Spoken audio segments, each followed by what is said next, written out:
Hello and welcome to Prolearner. স্বপ্ন তোমার, দায়িত্ব আমাদের। আজকের বিষয় কারেন্ট অ্যাফেয়ার্স।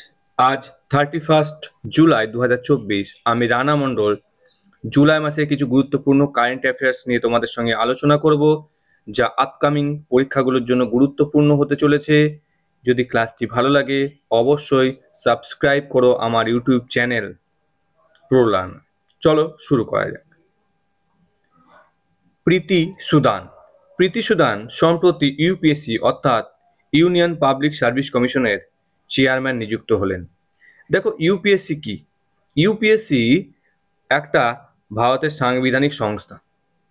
ভারতের সংবিধানের আর্টিকেল 315 থেকে 223-এর মধ্যে ইউপিএসসির গঠন এবং কার্যাবলী সম্পর্কে ব্যাখ্যা করা রয়েছে।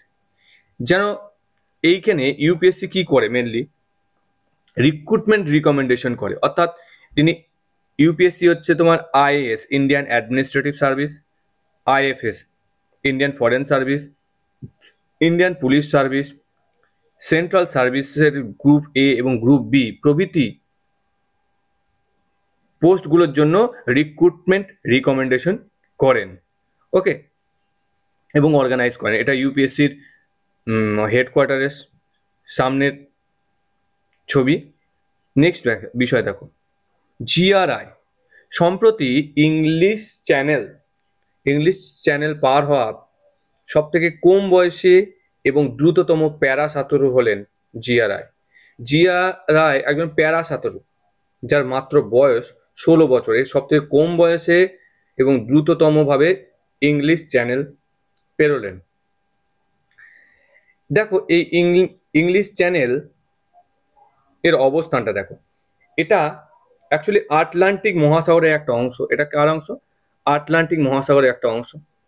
এটা দক্ষিণ ইউকে বা ইংল্যান্ডের দক্ষিণ দিক থেকে ফ্রান্সের উত্তর দিককে এর মধ্যে অবস্থিত। তাহলে আমি বলতে পারি ইংল্যান্ডের মানে দক্ষিণ ইংল্যান্ড এবং উত্তর ফ্রান্সের মাঝে অবস্থিত ইংলিশ চ্যানেল। ভারতের বর্তমান শিক্ষামন্ত্রী কে? ভারতের বর্তমান শিক্ষামন্ত্রী হচ্ছেন ধর্মেন্দ্র প্রধান। নেক্সট বিষয় দেখো, আশ্বিনী পোনাপ্পা। এটা পরীক্ষা আসার সম্ভাবনা প্রচুর থাকবে। ভারতের একজন বিখ্যাত ব্যাডমিন্টন তারকা, যিনি সম্প্রতি আন্তর্জাতিক ব্যাডমিন্টন থেকে অবসর গ্রহণ করলেন। ইনি অনেকদিন ধরেই খেলছেন এবং 2010 সালে ইনি কমনওয়েলথ যে গেমস হয়েছিল দিল্লিতে, সেখানে স্বর্ণপদক পান আশ্বিনী পোনাপ্পা। নেক্সট বিষয় দেখো, রোহান বোপান্না।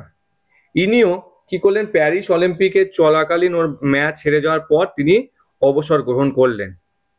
ইনি একজন বিখ্যাত টেনিস খেলোয়াড়, তবে ডবল স্পেশালিস্ট। ওকে, দেখো রোহান বোপান্না এই বছর প্রথমের দিকে 2024 সালে প্রথম যে গ্র্যান্ড স্ল্যাম হয় সেটা হচ্ছে অস্ট্রেলিয়ান ওপেন।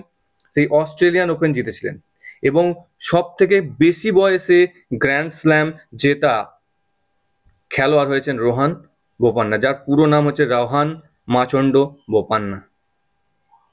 নেক্সট বিষয় দেখো, ভারতের বর্তমান চিফ অফ ডিফেন্স স্টাফ হলেন কে? অনিল চৌহান। অ্যাকচুয়ালি বিপিন রাওয়াত ছিলেন প্রথম চিফ অফ ডিফেন্স স্টাফ, আর ইনি হচ্ছেন দ্বিতীয়। বর্তমানে রয়েছেন অনিল চৌহান। আর ভারতের সেনাবাহিনীর প্রধান হচ্ছে জেনারেল উপেন্দ্র দ্বিবেদী। জেনারেল উপেন্দ্র দ্বিবেদী।